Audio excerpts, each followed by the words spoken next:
From a Welsh squire's unlikely ascent to a golden age that shaped modern Britain, the Tudor dynasty is a treasure chest of secrets waiting to be unlocked.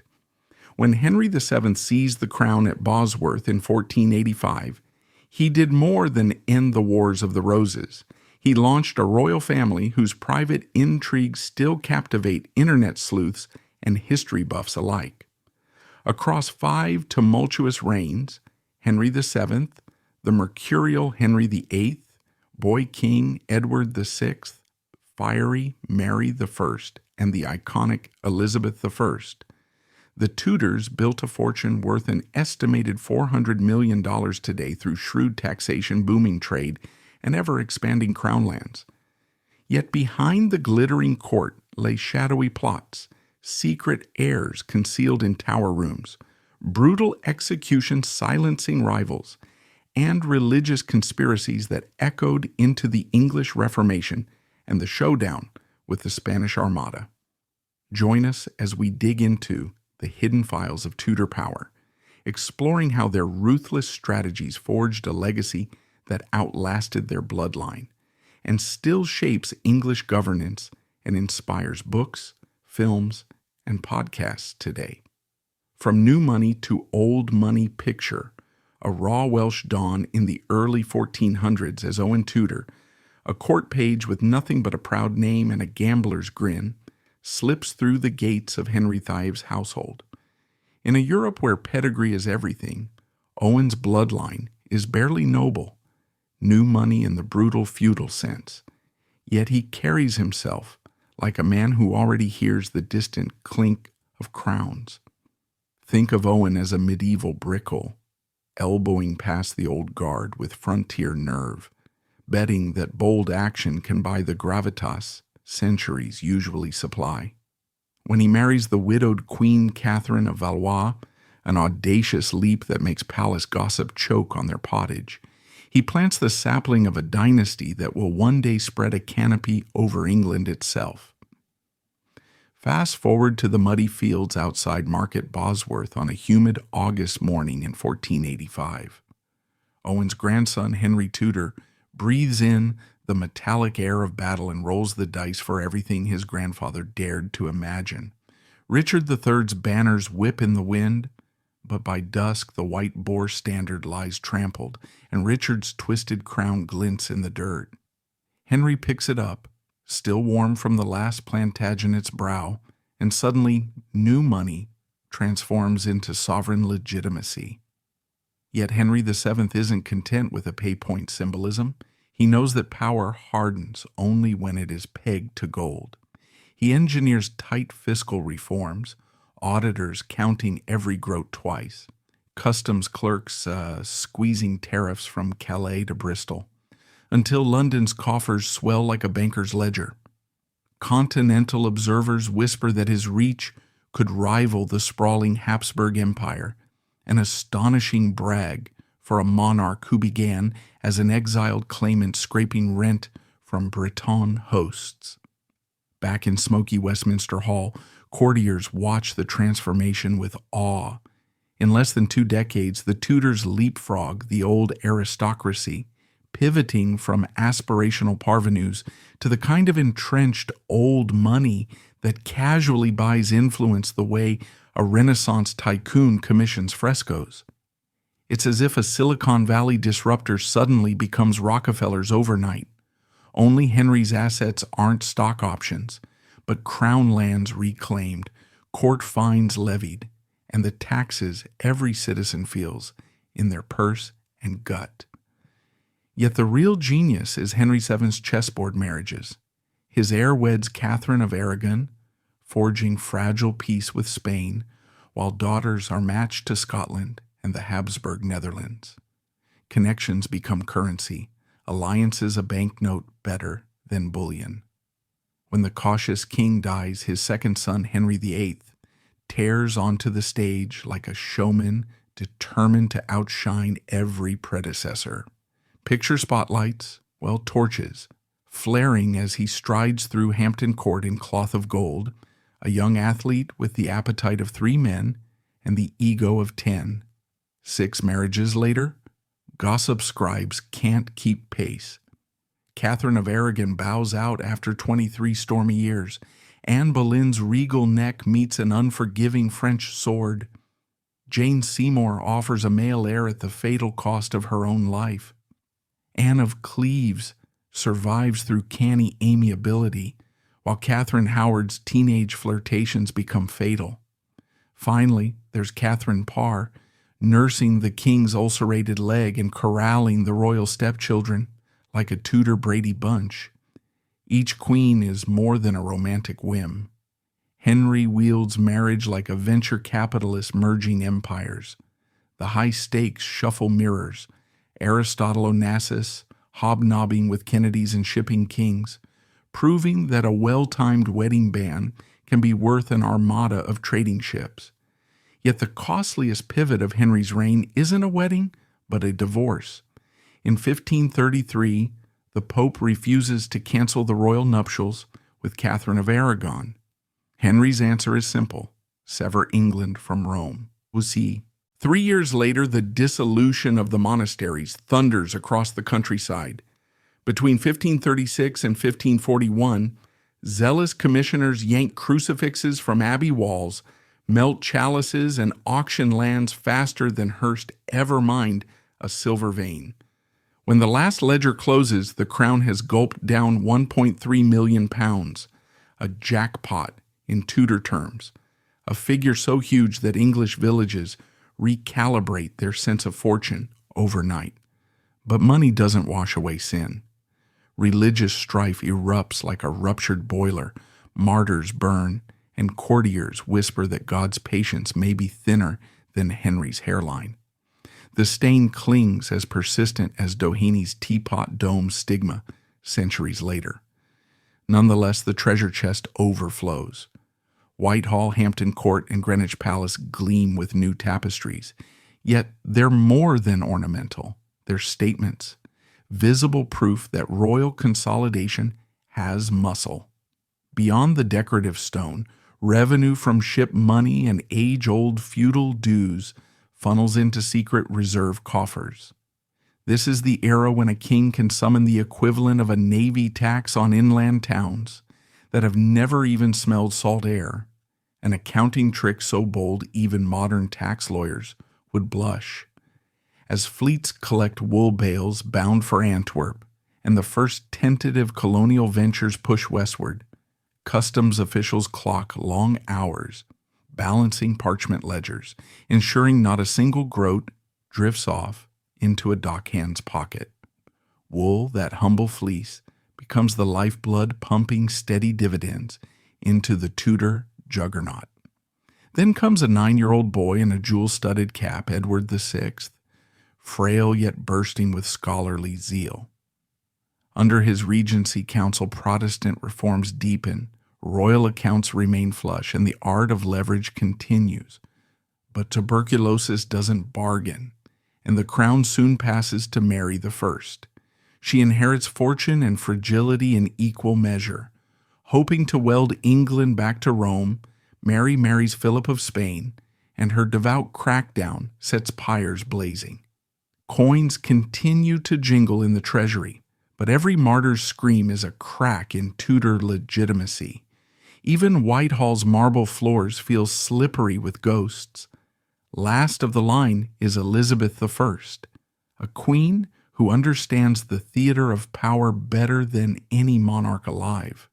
She tightens fiscal screws just enough to keep auditors honest, but loosens patronage where it counts, the arts. Imagine the Globe Theatre on an autumn afternoon. A trumpet blares, an actor bellows, and William Shakespeare dazzles the crowd while noblemen lean from balcony rails. Liz, Gloriana to her poets, knows that stories outlive swords. Her cultural endowments will echo Whitney's museum legacy centuries later, the way a single visionary stroke can freeze time in bronze and verse. Even after the curtain falls on a performance, Elizabethan manuscripts stack up like gold bullion, each folio an investment that compounds in prestige every century. Yet Elizabeth is no romantic soft touch. She hones her diplomatic edge against Spain's Philip II and slaps down the Armada in 1588, proving that tight budgets can still fund powerful fleets when guided by shrewd command. At court, phrases like ship money spark nervous smiles among merchants, because everyone knows the Queen's exchequer tracks everything. Meanwhile, clandestine scribes file intelligence on plots incubating in dark corners, Jesuit break-ins, whispered assassinations, idle chatter of secret heirs shunted into tower rooms. Any slip could unravel the dynasty as swiftly as Rasputin undid the Romanovs, or the man in the iron mask haunted the Bourbons. So what exactly sits on the Tudor balance sheet when Elizabeth closes her eyes in 1603? First, there's real estate. Whitehall is a small city inside a city, Hampton Court, a riverside marvel, Greenwich Palace, the birthplace of kings. Each estate acts like a safety deposit box, stuffed with both cash value and intangible prestige. Second comes consistent taxation, ship money, those feudal dues every yeoman curses under his breath, a revenue tap viciously reliable even in drought years. Third is trade, the wool exports whose coarse fibers spin into fine Florentine garb, plus early colonial schemes that taste test New World sugar while investors lick their lips.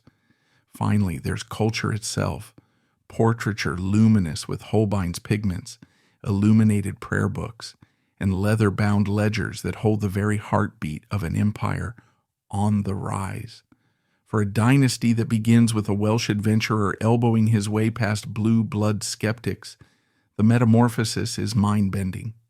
Think of the Vanderbilts, who ignited America's railways only to watch later heirs fritter Gilded Age mansions into hotel ballrooms. The Tudors avoid that meltdown. They pass their fief to the Stuarts like a baton still polished, built to endure. Whitehall doesn't crumble into scandalous debt. Hampton Court doesn't slide into bankruptcy auctions. Instead, the new rulers slip into inherited fortune as if the gilded slippers were made to measure. The tangible assets survive, and the intangible political stability, administrative infrastructure, cultural cachet, echo Mellon's art trusts, quietly compounding influence long after the founding patrons are dust. But longevity is not the only yardstick. What matters is the living heartbeat inside each palace corridor. Listen, a page rustles parchment in the council chamber, and an archivist hums while cataloging the Merry Wives of Windsor. That hum rolls forward through the centuries into modern boardrooms, where executives quote Shakespeare without realizing they are reciting lines first spoken under Elizabeth's cedar-paneled ceiling. Henry's fiscal reforms, Elizabeth's royal patronage, even Mary's cautionary fires of intolerance, all leave fingerprints on the laws, literature, and social contracts Britain carries into a global empire. Anne Boleyn's secret affair allegations lean in for a moment and picture the Tower of London on a gray spring dawn in May 1536. The air smells of wet stone, straw, and fear, and somewhere behind those iron-banded doors, Anne Boleyn, Henry VIII's dazzling, sharp-tongued second queen, presses her palm to the cold wall and wonders how a love story celebrated in every court in Europe has warped into a death sentence. The official charge is treasonous adultery. The Crown says that Anne shared her bed with Mark Smeaton, the king's talented court musician, and with several other men besides. It is a lurid accusation tailor-made to shock the Tudor public, to prove that even a crowned queen can be as faithless as any common wench, and it will end with a French swordsman lifting his blade on a hastily built scaffold. But here's the twist that has haunted historians for nearly 5 centuries. Many contemporaries whispered that the so-called evidence was cooked up by Henry's chief minister, Thomas Cromwell, a political genius and ruthless fixer, because the king was desperate for a male heir and tired of Anne's refusal to bear one. Cromwell needed a legal pretext big enough to sever a marriage that had reshaped England and broken with the Catholic Church, and he found it in a set of rumors so conveniently timed that even seasoned courtiers raised their eyebrows. To this day, scholars still pore over Cromwell's letters and the patchy trial transcripts looking for fingerprints of forgery, searching for a moment where a phrase was inserted, a date shifted, a confession coaxed by torture into exactly the shape needed. When you hold those parchment pages to the light, you half expect to see the ghost of Cromwell's quill lurking between the lines. Anne's fall, as sudden as it was brutal, echoes another royal scandal, the suspicious 1567 murder of Lord Darnley, husband of Mary, Queen of Scots. That crime was papered over with frantic cover-ups by the Stuart faction, all in the name of preserving dynastic respectability. In both cases, the ruling powers did everything possible to make sure the dirt never stuck to the crown itself. Henry VIII, a monarch obsessed with image, could not afford the stigma of having chosen the wrong wife twice in a row. The narrative had to be that Anne alone was guilty, that she had tricked him, cuckolded him, and therefore deserved whatever punishment the law could devise. To let the world believe otherwise would mean admitting that the king's own judgment was flawed, and that could tear the fragile Tudor legitimacy to shreds.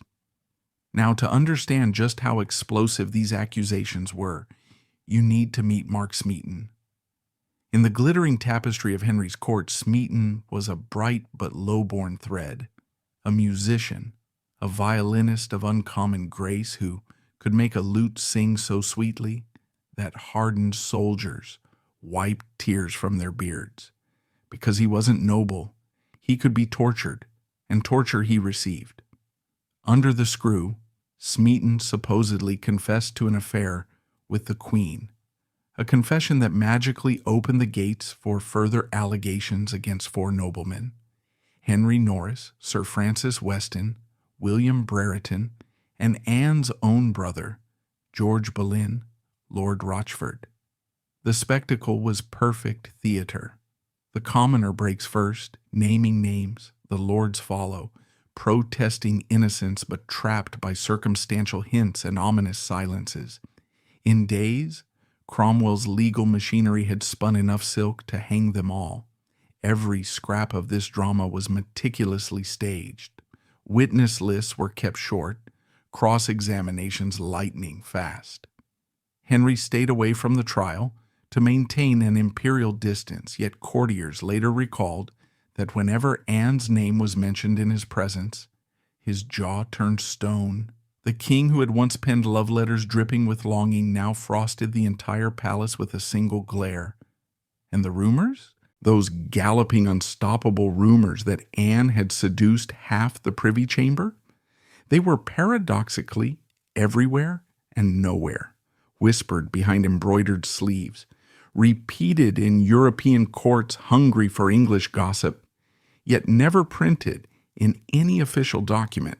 Cromwell's machine pushed them just far enough to poison minds, but not so far that anyone could demand proof. If you are sensing echoes of later scandals, you're not alone. Think of the French whisper campaign that tried to smear Marie Antoinette with the so-called affair of the necklace, or the still-debated Roosevelt Mercer whispers that slid across Washington parlors in the early 20th century. These stories share a template. A powerful woman or man is compromised. The charge feels too convenient, and the evidence melts under close inspection. What remains is doubt, delicious, endless doubt. In Anne's case, that doubt has never evaporated. It clings to the Tudor legend as stubbornly as candle soot to chapel walls. Yet responsible historians must walk a careful line. The facts we can document are stark. Anne was accused, tried, and executed. Mark Smeaton and 4 courtiers were likewise executed. Henry married Jane Seymour 11 days later. Those points are granite. The theory that Cromwell manufactured the adultery charge is plausible, brutally plausible, given his political genius and the convenience, but it remains unproven. Some scholars argue that at least one of Anne's alleged indiscretions might have been real, that the Queen was too flirtatious by half and stepped over a line. Others counter that even if she flirted, no solid witness ever saw her alone with Smeaton or any other man in a manner remotely sexual. The trial transcripts break off at crucial questions, a silence that screams forensics, tampering to modern ears. So how do we dig deeper? First, we turn to Cromwell's surviving letters scattered across British and European archives. We parse every ink blot for motive. We also examine the court record, who testified, what they said, how the jurors were chosen, and how rapidly they reached their verdicts. Modern legal analysts have replayed the case like a cold case podcast. The timeline doesn't fit. The witnesses contradict one another. Locations overlap improbably, suggesting either mistaken dates or deliberate falsehoods. Meanwhile, Anne's own last words ring the strangest of all. Just before the sword fell, she spoke of Henry as a gentle and sovereign lord. For a woman convicted of betraying her husband and her country, such words sound less like confession and more like resigned theater, an attempt to shield her daughter, the future Elizabeth I, from political blowback. And what of the suppression angle? Think about Henry's statecraft at this moment. He had broken with Rome to marry Anne, split England's church in two, seized monastic lands, and put every European power on edge. If the world learned that the break had been for nothing, that Anne was innocent and Henry capricious, his prestige might implode. Cromwell's task, therefore, was not just to remove Anne, but to protect Henry's image. Rumors had to be spread carefully, vicious enough to justify bloodshed, but contained enough to keep the king's own dignity unblemished. In effect, Cromwell performed the 1536 version of crisis PR. It worked. Foreign ambassadors wrote home convinced that Anne was guilty. Domestic gentry kept their heads down, and future historians inherited a puzzle box with half the pieces swapped out. The parallels to Darnley's murder are instructive. Mary, Queen of Scots, married the man widely suspected of arranging her husband's death, yet the official narrative dodged any direct blame to protect the crown. The mechanics repeat across centuries because the stakes, dynastic survival, never change. Now, before we step out of the Tower courtyard, look again at the central question. Was the Queen executed for a lie? That framing electrifies documentaries, sells novels, packs lecture halls, but it oversimplifies the slippery texture of Tudor politics. A more honest version might read, did ruthless statecraft invent or exaggerate crimes to solve a royal problem? Nobody disputes that Anne's fall solved multiple problems.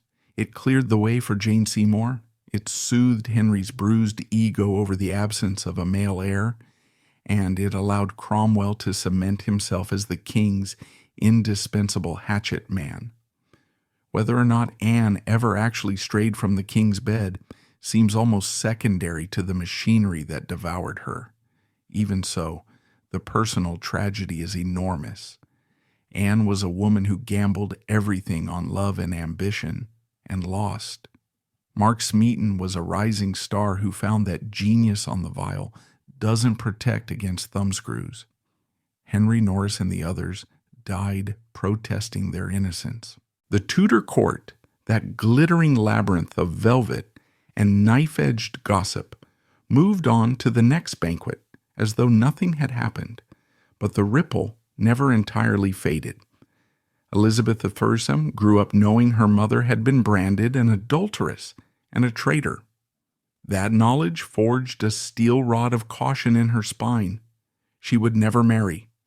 Never risk a husband who might turn into an accuser. Never allow court factions to dictate her fate. The fallout from Anne's trial therefore shapes the Golden Age itself, another reminder that one judicial execution can redirect the sprawl of history. Henry VII's Hidden Pretender Executions. In the spring of 1571, Elizabeth Tudor knew the smell of danger. She grew up breathing it. But this morning the stench is thicker than usual. Gunpowder imagination mixed with the sour sweat of betrayal, and she can almost taste the iron on her tongue. Somewhere beyond the palace walls, a Florentine banker named Roberto Ridolfi is passing coded letters to restless English nobles and to the Duke of Alva's agents in the Spanish Netherlands. Their shared dream is simple and lethal: kill Elizabeth, rip out Protestantism by the roots, and drop Mary Stuart, Mary, Queen of Scots, onto the English throne like a Catholic banner planted in conquered soil. Whisper it once and it sounds like treason. Whisper it 1,000 times and it becomes a plot. History will call it the Ridolfi plot. In hushed corridors, the Queen's closest advisors will brand it the storm that could finish everything, while her enemies recite Hail Marys over sharpened daggers. Let's rewind to the first threat. It is spring 1487, the air still cold in Dublin, when Lambert Simnel emerges, an unremarkable boy raised by a crafty priest named Richard Simons. Simons teaches Lambert courtly manners, wraps him in velvet, and presents him to Yorkist exiles as the lost son of the late Duke of Clarence. Officially, the boy touts Tudor descent, an audacious claim meant to fuse the warring roses into a single potent bloom. Yorkist loyalists, desperate for any banner, crown him in christened pomp at Christ Church Cathedral. News crackles across the Irish Sea, through alehouses and guild halls. A new king has risen, a lad untouched by Bosworth's carnage. Henry VII's response is surgical. He marshals troops, spreads coins among spies, and feeds every tavern a counter-rumor that the so-called prince is a fraud trained by sorcerers. In June, the two armies collided at Stoke Field. Arrow storms, pike thrusts, mud slick with blood. By nightfall, the rebellion is dead. Henry stands victorious, yet his chief ministers sense a lingering hazard. Executing an obvious impostor risks elevating him to martyr status, but sparing him risks mockery. The decision, despite later Tudor propaganda insisting otherwise, is swift and brutal. Lambert Simnel is led to the Tower, interrogated, and, according to hushed Tower ledgers now buried under centuries of dust, quietly beheaded. No public spectacle, no triumphal carnival. The body is consigned to an unmarked grave, and palace scribes wipe clean any reference that could fan belief in his royal veins. Think of it as the 15th century version of deleting sensitive posts before they trend. Damage control executed with an executioner's stroke. If that sounds severe, remember, Henry operates in a world where ghosts of fallen princes still loom. Every child in England whispers about the Plantagenet princes in the Tower who vanished under Richard III. The lesson is simple.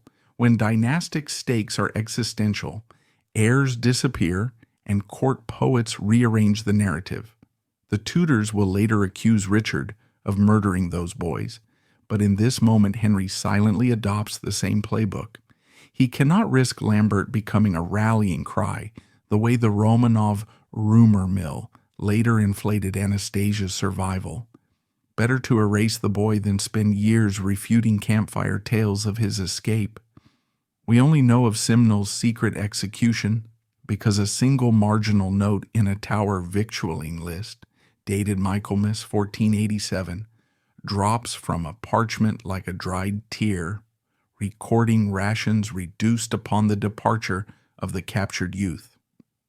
That line, cross-hatched and nearly illegible, is the closest thing we have to an official acknowledgement.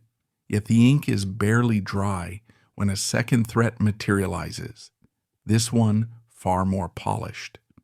Perkin Warbeck strides onto the continental stage in 1491 like a born aristocrat. He claims the identity of Richard of Shrewsbury, younger of the lost princes, again, advertising Tudor lineage in the updated spin circulated by his backers. Tall, fluent in courtly French, he dazzles Burgundy, Portugal, and even Scotland, where James IV furnishes him a stipend and a royal bride. European rulers, smelling English weakness, parade Warbeck at banquets the way Victorian hunters mounted trophies, each toasting a subtle jab at Henry's fragile legitimacy. The propaganda war turns vicious. Henry dispatches envoys to denounce the impostor while commissioning pamphlets painting Warbeck as the bastard child of Flemish commoners. Neither side produces ironclad proof. Meanwhile, Warbeck's retinue, archers, mercenaries, exiled nobles, mushrooms by the week. The specter of renewed civil war stalks England's grain fields. When Warbeck finally lands in Cornwall in 1497, he trades velvet for campaign leather and promises tax-crushed miners relief. Thousands swarm his banner. Henry tightens the noose. He unleashes seasoned commanders, issues sealed writs authorizing summary justice, and instructs tower wardens to prepare high-security cells. The inevitable clash ends at Taunton. Warbeck's army scatters. The pretender flees but is cornered at Beaulieu Abbey. Captured, hauled to London, he is marched through snarling crowds. Yet what happens next slips under every chronicler's quill. The formal record states Warbeck confessed. But the confession of Perkin Warbeck, that tantalizing document, exists only in fragments, each one stamped Secretum Regis. Scholars who have studied the shreds swear entire paragraphs are written in two hands, one crisp and courtly, likely Warbeck's under dictation, the second spiky, believed to be a clerk, ensuring key phrases align with Crown strategy. That alone invites speculation. Was Warbeck coerced into a script that absolved Henry of any doubt? Officially, Warbeck is kept alive for 2 years, paraded at intervals as living proof of Tudor mercy, but behind the PR mask, another clock is ticking. Rumors swirl that he converses too freely with guards, that his cell door is found unlatched at dawn, that sympathetic jailers slip him notes. None of this reaches the public because Henry's officers muzzle the tower. Finally, in late 1499, with Spanish ambassadors pressing for a secure realm, before Princess Catherine can sail to marry Prince Arthur, the king orders cleanup. Warbeck is hanged at Tyburn, but the pronouncement of death omits the details of his final speech. Witnesses whisper he invoked true blood, and Heaven's witness claims Henry cannot allow it to echo. Days later, delicate negotiations with Spain glitter with success. Call it the payoff of a carefully timed rope. Here is where modern researchers shove aside Tudor-stitched veils and peer into archived shadows. They sift Tower of London daybooks for anomalies, extra straw deliveries to Warbeck's cell, unusual wine rations. They cross-reference them with Privy Council minutes noting heightened surveillance. They study those half-burned confession pages, hunting for words scratched out so hard the quill tore parchment. Some lines read, "Born to the purple," then abruptly end in ink blots. Did Warbeck name co-conspirators too exalted to prosecute? Did he recant under duress? The gaps spark academic knife fights. Meanwhile, genealogists comb X threads, those buzzing digital taverns, for Post 1, the viral claim that DNA from a forgotten crypt proves Warbeck was indeed of royal stock. But the Post cites no laboratory, no accession number, no peer review trail. Until real samples surface and protocols withstand scrutiny, historians tag the chatter speculative, unverified, noting that the Tudor PR machine would have obliterated any such proof long before it reached a mortician, let alone a geneticist. The comparisons practically write themselves. The hush around Lambert Simnel and Perkin Warbeck parallels the eerie disappearance of the princes in the Tower a generation earlier, two sets of boys linked by contested crowns and silent stones. Shift to Europe and you find the Habsburg mystery of the man in the iron mask, a prisoner hidden so thoroughly that even his jailers were rotated to prevent familiarity. Jump forward a few centuries, and the Romanovs' Anastasia saga shows how a single rumored survivor can haunt an empire's fall. In every case, secrecy is wielded like a sword. Cut away evidence, sever public curiosity, cauterize the wound before rumor turns to revolt. Henry VII, ever the accountant, tallies not just coin but possibilities.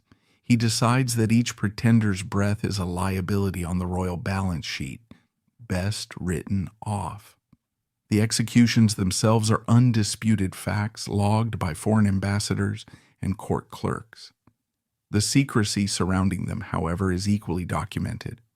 Orders to shutter the Tower's outer ward during transfers, directives to limit chaplain access, edicts forbidding chroniclers to detail the condemned's final words. It was a PR crisis centuries before the term existed. Henry's government releases carefully curated announcements, brief, bloodless, definitive, then lowers a metaphorical portcullis. No pilgrimages to graves, no relics, no martyr cults.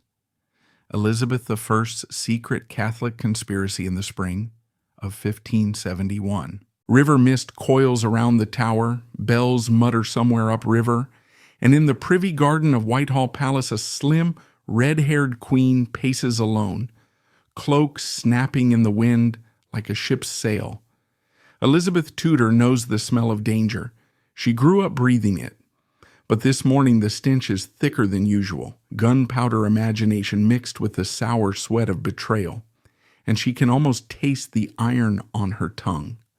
Somewhere beyond the palace walls, a Florentine banker named Roberto Ridolfi is passing coded letters to restless English nobles and to the Duke of Alva's agents in the Spanish Netherlands. Their shared dream is simple and lethal: kill Elizabeth, rip out Protestantism by the roots, and drop Mary Stuart, Mary, Queen of Scots, onto the English throne like a Catholic banner planted in conquered soil. Whisper it once and it sounds like treason. Whisper it 1,000 times and it becomes a plot. History will call it the Ridolfi plot. In hushed corridors, the Queen's closest advisors will brand it the storm that could finish everything, while her enemies recite Hail Marys over sharpened daggers. Close your eyes and listen to the hoofbeats of Europe's religious wars echo through those narrow Tudor streets. Pope Pius V has already excommunicated Elizabeth, declaring her that heretic Jezebel. Philip II of Spain, sword of Catholicism, circles like a ship of war waiting for the right wind. England's Protestants clutch Bibles translated by Coverdale and Cranmer. Its Catholics hide tiny crucifixes in wall cracks. Every tavern is a tinderbox of rumor. And into this trembling atmosphere strides Francis Walsingham, the Queen's spy master, hawk-nosed, sleepless, a man who trusts nothing he cannot cross, examine twice. Walsingham runs a web of agents thicker than any spider's lattice. He opens diplomatic satchels with steam, decodes ciphers over midnight candle ends, and pays informers in coin stamped with a Tudor rose they would gladly use to buy his downfall, if only they could. Ridolfi thinks he can slip past that web. He is wrong. By late April, pieces of the conspiracy drift across Walsingham's desk like black feathers. A coded letter intercepted in Dover speaks of the hare to be hunted. A dockside brawl in Antwerp drops the name Norfolk mid-punch. Within weeks, Walsingham assembles a mosaic. Roberto Ridolfi has traveled from London to Rome to Madrid and back, coaxing the Pope and King Philip to bless an invasion. At the heart of the scheme stands Thomas Howard, 4th Duke of Norfolk, rich, ambitious, and already half-tainted by an earlier plan to marry Mary, Queen of Scots. The rest of the roster reads like a who's who of Catholic discontent. Lord Lumley, the Earl of Westmoreland, sundry bishops nursing old wounds, plus a handful of court ladies whose embroidery hides vials of invisible ink. Spanish troops garrisoned in the Netherlands are supposed to sail up the Thames, link with rebel nobles, seize the Tower, and decapitate Protestant rule, literally. Now here comes the razor twist the official chronicles once tiptoed around. Walsingham never dumps the full list of conspirators on Elizabeth's desk. He filters, redacts. He withholds names so lofty that prosecuting them might split the realm in two. Imagine a surgeon choosing which tissue to cut to save the patient. The spymaster performs political triage. Execute the Duke of Norfolk, and the masses grumble but survive. Drag half the peerage to the scaffold, and the country might hemorrhage into civil war. So Walsingham curates the evidence. He feeds the Privy Council enough undeniable proof. Ridolfi's cipher keys, Norfolk's ring-sealed promises, Spanish pledges of 10,000 troops to justify decisive action, yet he buries clues that noble families like the Percys and Nevilles were knee-deep in the planning. The result is a trial that feels both explosive and oddly contained, like a cannon, shot muffled with cloth. Elizabeth can claim justice without triggering nationwide bloodletting. If that strategy sounds familiar, cue the Stuarts a generation later. After all, when Guy Fawkes is caught in the gunpowder plot of 1605, nervous ministers will quietly sideline rumors that certain lords had tipped the plotters a wink, lest the monarchy look porous. The pattern is ancient. Protect the state by pruning truth. Go back even further. Go east to 680 CE and the Umayyad suppression of chroniclers who tried to publicize the massacre at Karbala. The tactic is timeless. Bury the wider conspiracy so the regime can present the rebellion as fringe madness, not mainstream grievance. Fast forward to the 20th century, and you find media baron William Randolph Hearst, allegedly soft-pedaling his early flirtations with Nazi sympathies. Once war clouds darkened, reputations like crowns sometimes require tidying. In every era, elites hide the breadth of treachery to keep public faith from shattering like thin ice. Back to London. Walsingham's men seize Ridolfi's servants, smash their closets, pry up floorboards, shake letters from candlesticks. A groom breaks under the rack and names Norfolk. The Queen signs an arrest warrant. Tower bells toll. Norfolk protests innocence as he's marched through gateway shadows twice as old as chess. In Rome, Ridolfi fidgets at an embassy banquet, blissfully unaware that his safe return is now impossible. The plot is effectively dead by summer 1571, yet notice, newspapers do not splash the entire roster of sympathizers. Broadsheets highlight Ridolfi the foreign meddler, perfect villain, while court poets murmur that certain peers were led astray by continental gold. Elizabeth appears merciful, Walsingham looks omniscient, and the nation exhales. Or does it? In secret chambers, Catholic gentry mutter that more names hung in the balance than ever appeared in parchment indictments. Some claim the Earl of Northumberland's cousins were knee-deep. Others finger a Howard aunt notorious for smuggling rosaries. These whispers will flutter through time until they roost in the 21st century echo chamber, known as X. Scroll the Marcia Ridolfi Files tag, and you'll find Post Zero, a viral thread that swears newly declassified state papers prove half the Privy Council was complicit. The post garners 20,000 retweets before cooler heads ask for archival call numbers. None are provided. Screenshots blur. Links 404. The digital rumor collapses, but not before planting fresh seeds of doubt. Historians shrug.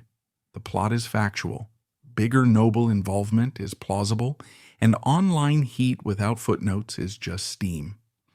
Let's rewind and slip inside Walsingham's candlelit office. On a walnut table lie intelligence digests, some in English, some in Italian, one in code that looks like scattered bird tracks. Walsingham underlines phrases, la vera fede, the true faith, tagliare il serpente, cut the serpent. He scrawls marginalia, send Hammerton, watch Lumley's servants. Across the room, an iron chest holds seized correspondence between Ridolfi and the Spanish ambassador.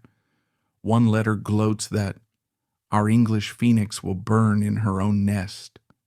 The spy master's quill hesitates. If he submits that line verbatim, the queen will rage. If he masks it, she remains calm enough to weigh options. He chooses a summary, not the slash of original words. Again, control the temperature, guide the reaction. Of course, someone has to carry the burden of ruthless clarity, and Walsingham is built for it. His country house in Kent is rumored to contain hidden closets where courier bags are slid open with razors finer than surgeons' knives. He trains cryptanalysts who break codes by night, and he keeps a private clerical corps who can copy a letter, replace it, and slip out without rattling a lock. Later, schoolchildren will remember him as Elizabeth's spy master. But the older he gets, the more he resembles a priest of espionage, sacrificing moral sleep for national security. If you dig deep into archives, into SP 1278, folios that smell of dust and betrayal, you'll find references to black ink ghost lists of nobles linked to Ridolfi, yet never indicted. Some names are smeared out, others simply missing as if trimmed by scissors. Scholars argue, were those blanks deliberate redactions to protect the realm, or has time chewed the parchment? Either way, the absences shout louder than words. Meanwhile, across the Scottish border, Mary Stuart sits under house arrest in shabby luxury, embroidering designs that look sweet until you realize each thistle coil hides a cipher cue. She plays long chess. Every Catholic revolt is a square advance toward the English throne. To her, Ridolfi is just one gambit. When news reaches her that the plot has failed, she sighs, lights another candle, and drafts a letter laced with self-pity and veiled menace. She knows her very existence is a rallying flag. She also knows Elizabeth won't kill her yet. International politics turns even queens into bargaining chips. And what of Elizabeth in the aftermath? Imagine her in the palace orchard as dusk bleeds over the Thames, breaking off an apple stem with sudden violence. She has survived Wyatt's rebellion, the Northern Rising papal excommunication, and now Ridolfi. Each threat has etched a fresh line beside her mouth. She trusts no one wholly, not Cecil, who mothers her with policy memos, not Leicester, who flirts under tapestried corners. She will keep Walsingham at her side because fear respects competence. But in private she complains that his web makes her feel watched in her own chambers. Such are the paradoxes of rule. The queen who must be guarded also fears the cost of being fenced. Norfolk is executed the following year, head severed on Tower Green before a small, grim audience. Elizabeth signs the death warrant reluctantly. A duke's blood is heavy on parchment, yet she refuses to exterminate his family line. Mercy? Politics. She needs the Howards chastened, not extinct. As for Ridolfi, he roams continental courts peddling ever wilder schemes until history loses patience and drops him into a footnote. The once terrifying plotter fades into trivia like smoke off a spent musket. Henry VIII's secret health decline. By the mid-1540s, Henry VIII, once the picture of virile strength, was deteriorating before the eyes of those closest to him. Gone were the days when he was a striking young man, known for his athleticism, charm, and battlefield prowess. Henry, the same king who had wowed the world with his jousting skills, dances, and appetite for conquest, now faced a body that was beginning to betray him in ways he had never imagined. He had been one of the most powerful monarchs in history, an icon of male vitality and strength. But by the 1540s, Henry VIII was fighting an invisible enemy, a host of illnesses that would slowly chip away at his former glory. At the heart of this secret struggle were the king's legs.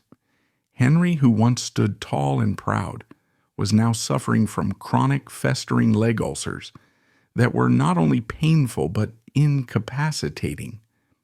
The sores, which started small but soon grew into deep, festering wounds, never fully healed.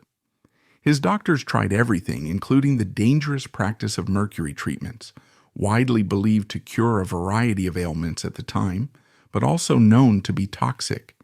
Despite these attempts, his condition worsened, but it was a truth that the king's court went to great lengths to conceal. Henry's physical decline was one of England's best-kept secrets. The mighty king, who had once ruled with unchallenged authority, was now struggling to maintain the image of power and virility that had defined his reign. The real tragedy of Henry's decline was not just his failing body. It was the lengths to which the court went to keep it all hidden. In an era where kings were expected to embody strength and vigor, the idea of a sick king was terrifying. If the public had known the extent of Henry's health issues, it could have undermined his authority and shaken the foundations of the Tudor dynasty. In a time when royal power was intimately tied to the image of physical strength, even a hint of illness could result in rebellion or civil unrest.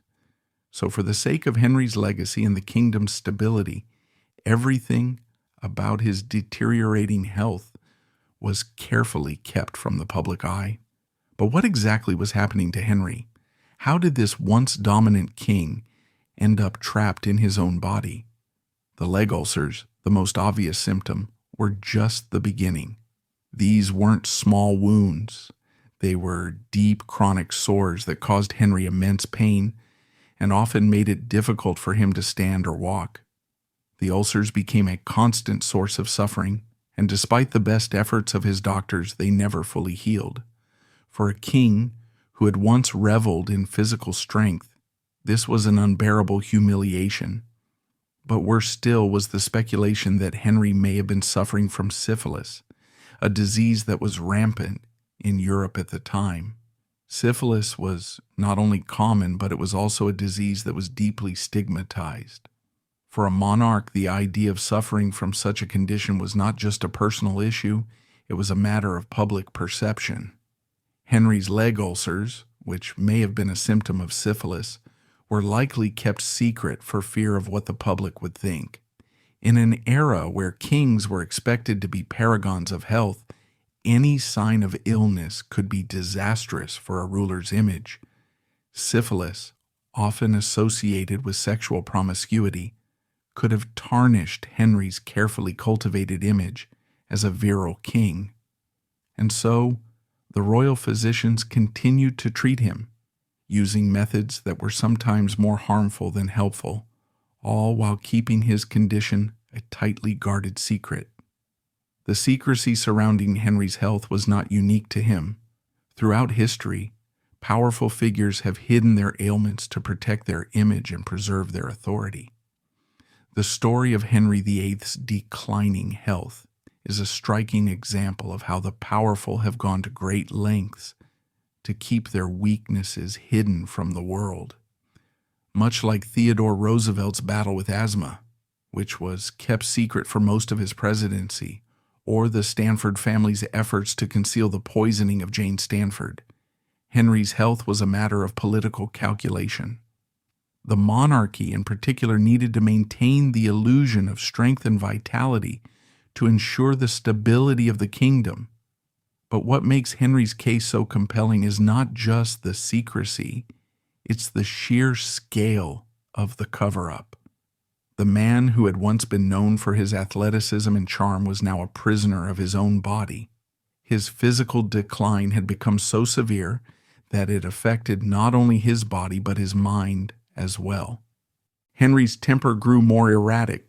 His decisions became increasingly unpredictable, and his paranoia deepened. He was no longer the confident, decisive king who had once ruled with an iron fist. Instead, he was a man who, under the strain of illness, had become a shadow of the powerful monarch he had once been. And yet, the court did everything in its power to maintain the illusion that Henry was still the same king he had been in his youth.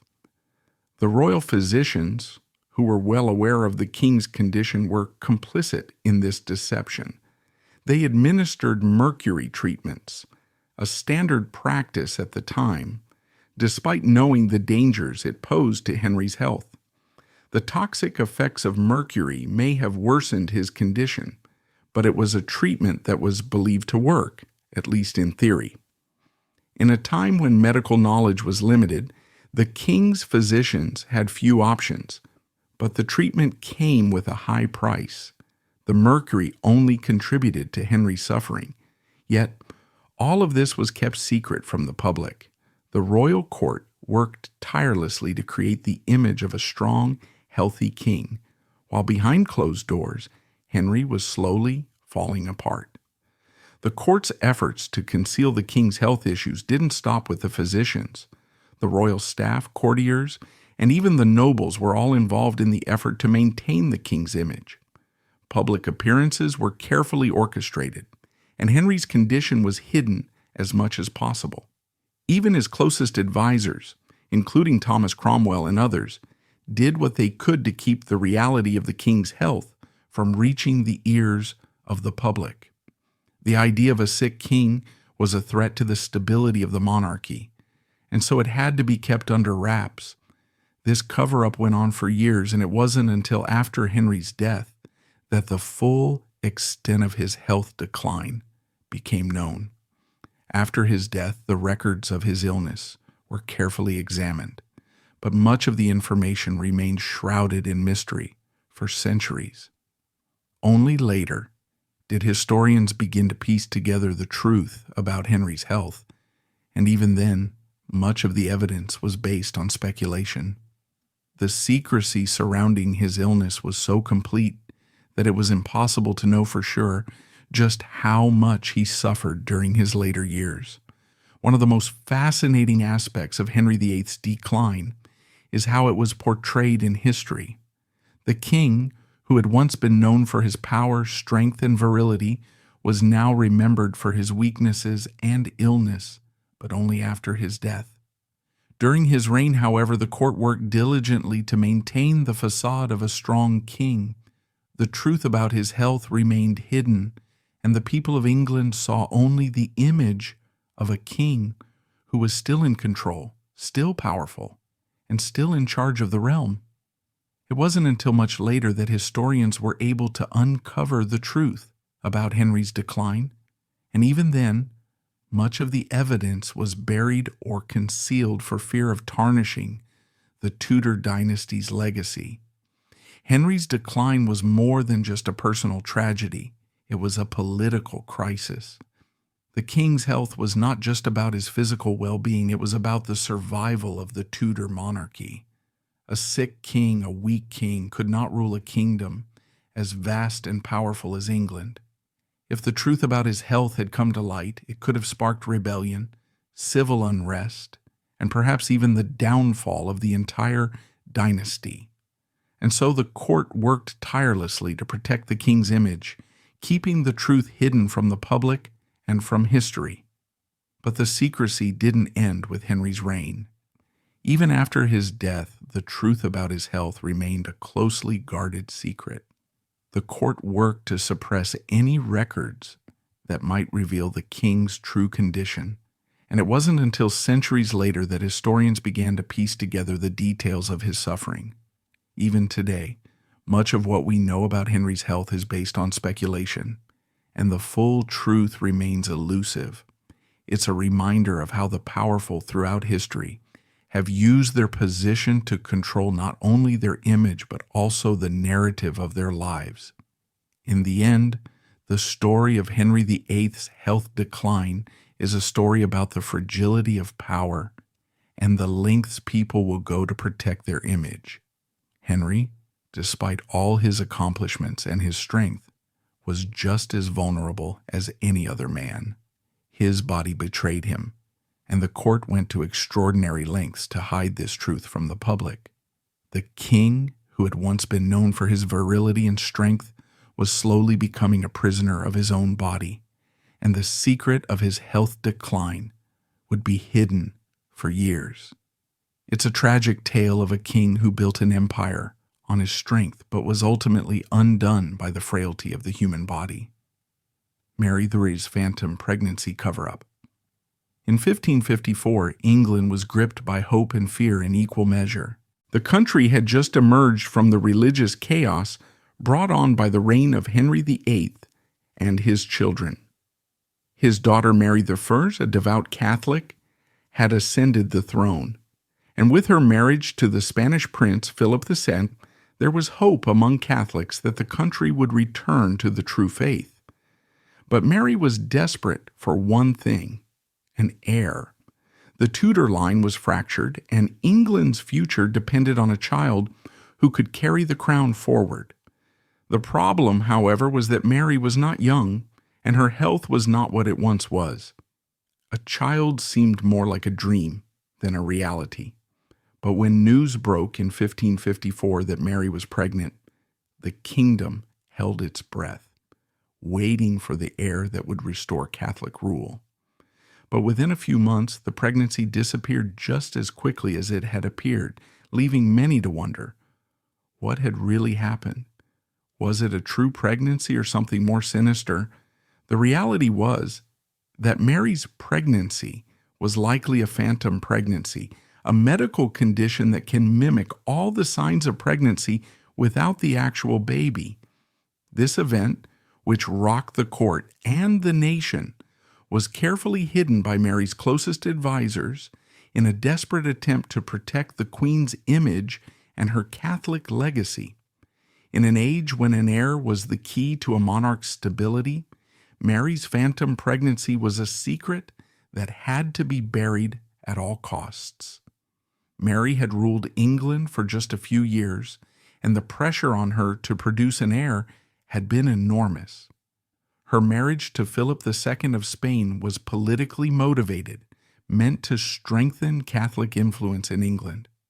However, despite her marriage, Mary had faced difficulty in conceiving, something that weighed heavily on her heart.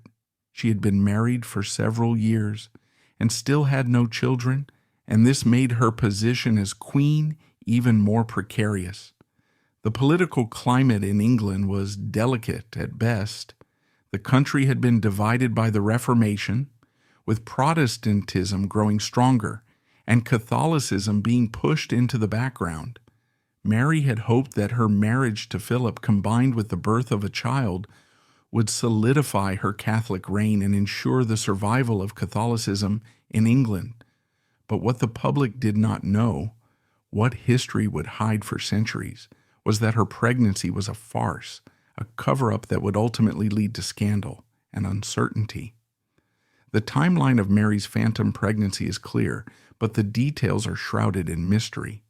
In 1554, rumors began to spread throughout England that Mary was pregnant. The news was eagerly embraced by Catholics, and the court eagerly awaited the arrival of the long-anticipated heir. Mary's pregnancy was even celebrated with lavish displays and royal proclamations. The Spanish ambassador reported that Mary had been showing all the signs of a healthy pregnancy, and it seemed as though the Queen was finally on her way to fulfilling her royal duty. But as the months passed, something began to seem off. Mary's belly, which had grown in size, suddenly shrank. Her health began to deteriorate, and her pregnancy seemed to vanish. The court, desperate to protect the Queen's image, went into overdrive to conceal the truth. There were rumors that Mary had experienced some sort of illness, and that it was this illness, not a miscarriage, that had caused her belly to shrink. But the truth was more complicated. The Queen had not been pregnant at all. She had experienced a phantom pregnancy, a condition that can cause a woman's body to mimic all the signs of pregnancy, including weight gain, a swollen belly, and nausea, but without the actual presence of a baby. Phantom pregnancies, also known as false pregnancies or pseudocyesis, have been recorded throughout history, though they were poorly understood in the 16th century. They can cause a woman to experience the physical symptoms of pregnancy, including the cessation of menstruation, nausea, and even the sensation of fetal movement. The body reacts as though it is carrying a child, but no pregnancy exists. The psychological and emotional strain of wanting a child so desperately can lead a woman to believe that she is indeed pregnant, and the body responds accordingly. For Mary, the stress of her reign and the pressure to produce an heir may have contributed to her false pregnancy. As a deeply religious woman, Mary would have felt the weight of this failure keenly, both personally and politically. The stakes were incredibly high, and the court, knowing this, worked to keep the details of her condition hidden from the public to avoid public humiliation. Mary's advisors, including the Spanish ambassador and various nobles, played a crucial role in concealing the truth. In a time when a monarch's image was everything, a queen who failed to produce an heir was seen as a failed ruler. The court worked hard to maintain the illusion of Mary's pregnancy, hoping that her public image would not be tarnished. The cover-up was swift and thorough, and the official explanation given to the public was that Mary had suffered from some sort of illness, not a miscarriage or phantom pregnancy. But even then, rumors began to spread. The disappearance of her pregnancy was so sudden that the court could not entirely suppress the gossip. Still, the truth was kept from the public for as long as possible, with the court insisting that Mary's health was the real cause of her condition. The situation was eerily similar to other historical cover-ups that were meant to protect the image of powerful figures. For example, the secretive nature of Franklin D. Roosevelt's battle with polio was kept under wraps for most of his presidency. Roosevelt's physical condition was never allowed to show in public, and he was often portrayed as a strong, active leader despite his debilitating illness. Similarly, the struggles of Adelaide Frick, the wife of industrialist Henry Clay Frick, with mental health issues, were concealed by her family to protect the family's reputation. These cover-ups, like Mary's, were driven by a desire to maintain the public image of strength and stability. In each case, the health of the individual was concealed because the truth could have caused irreparable harm to their legacy. But Mary's phantom pregnancy was not just about protecting her reputation, it was also about securing the future of her reign. The Catholic succession was at stake. Without an heir, the Tudor dynasty would be weakened, and the Protestant Reformation, which had gained ground under her father's reign, would likely continue. For Mary, having a child was not just a personal desire, it was a political necessity. Her marriage to Philip II was supposed to be the answer to England's religious divide, and a child would solidify Catholicism's place in the country. But without a real pregnancy, the hope of a Catholic heir began to slip away. It was a devastating blow, not just to Mary, but to the future of the entire Catholic cause in England. As the truth about Mary's phantom pregnancy slowly began to emerge, it became clear that the cover-up had been one of the most carefully executed in history.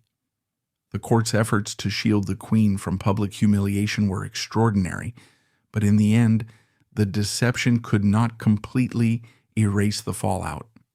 The public eventually grew suspicious, and rumors about the Queen's condition persisted. It's important to note that Mary was not the only historical figure who struggled with the issue of infertility and the political pressure to have children. In fact, many royal families throughout history face similar challenges, with monarchs and queens under intense pressure to produce heirs. The need for an heir to secure the throne was so paramount that royal families often resorted to desperate measures to conceal infertility, miscarriages, and other health issues that might have threatened their legitimacy. Mary's phantom pregnancy also served as a stark reminder of the fragile nature of royal legitimacy. The monarch's ability to produce heirs was often seen as a sign of their divine right to rule. In Mary's case, her failure to conceive was not just a personal failure, it was seen as a failure of her reign. The queen's body had betrayed her, and with it, her hope for a secure and stable future for England.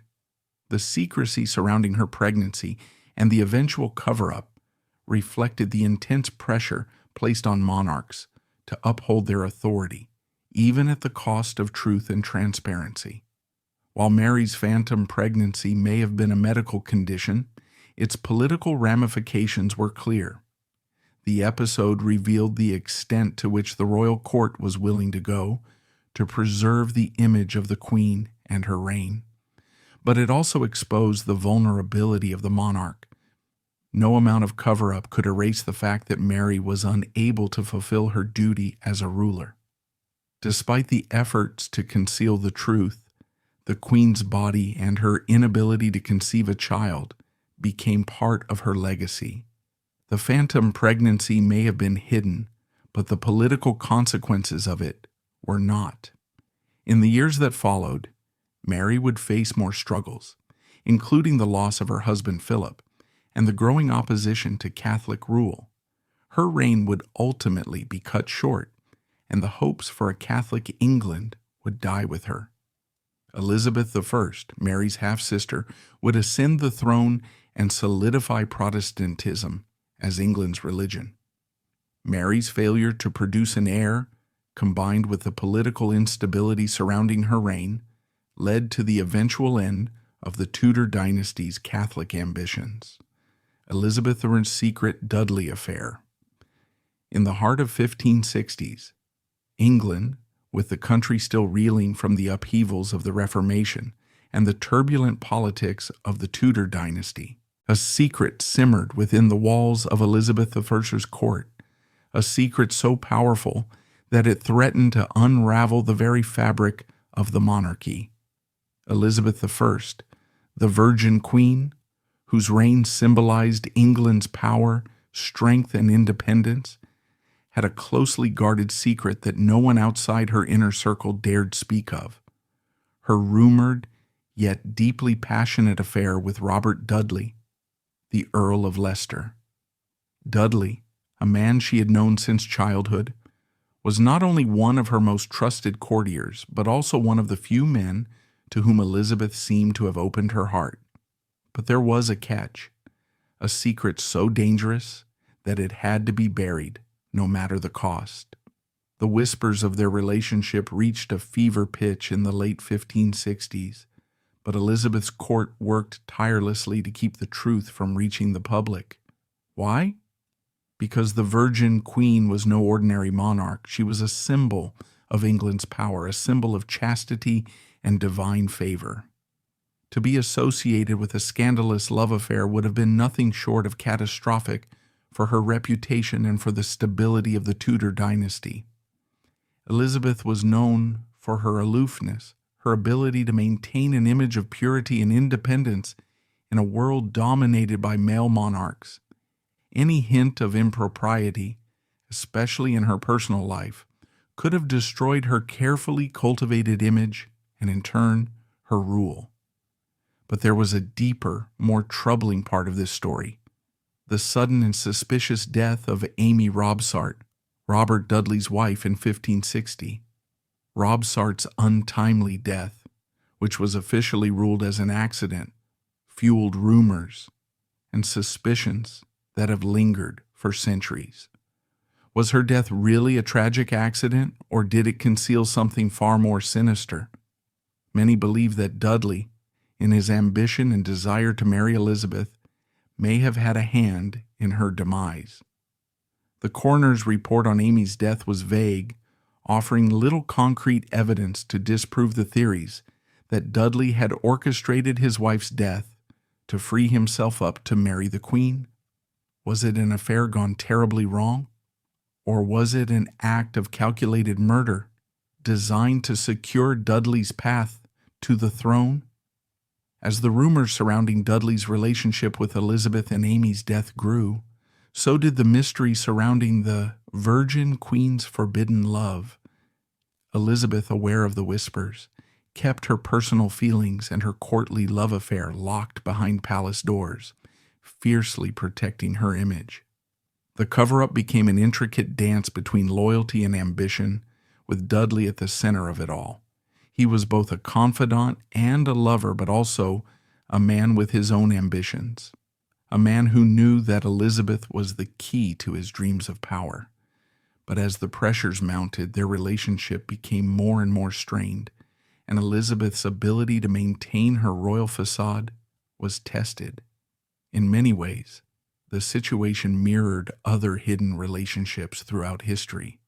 Catherine the Great's rise to power in Russia, with its whispered affairs and intrigues, or the rumored liaisons surrounding Whitney's Juliana Force, stories where love and power collided and where the truth was deliberately obscured to maintain the balance of power.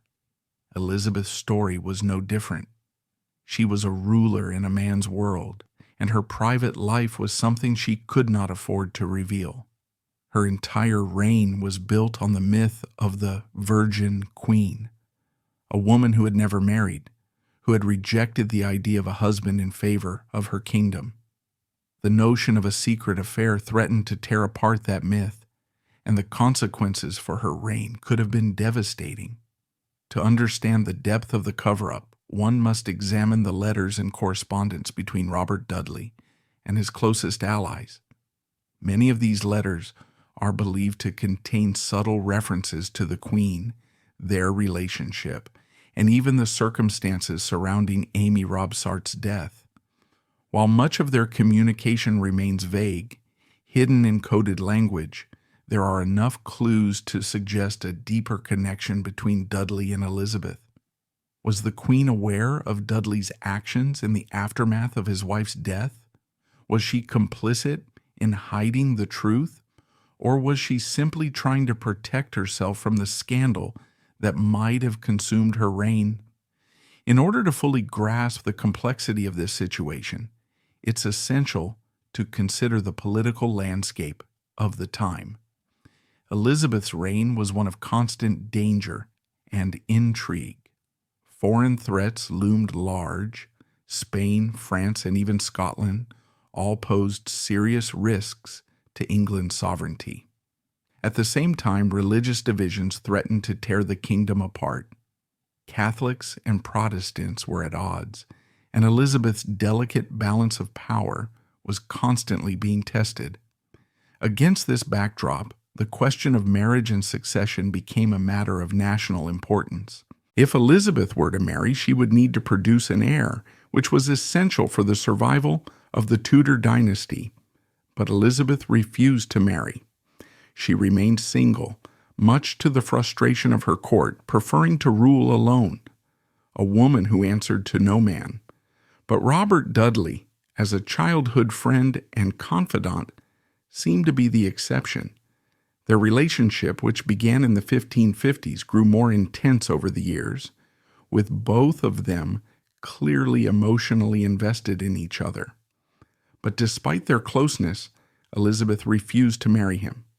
She knew that a marriage to Dudley could never happen, not only because of his questionable involvement in his wife's death, but also because it would have been politically disastrous. The court would never have accepted a marriage between Elizabeth and Dudley, especially given the whispers about Amy's death and the suspicion surrounding Dudley's motives.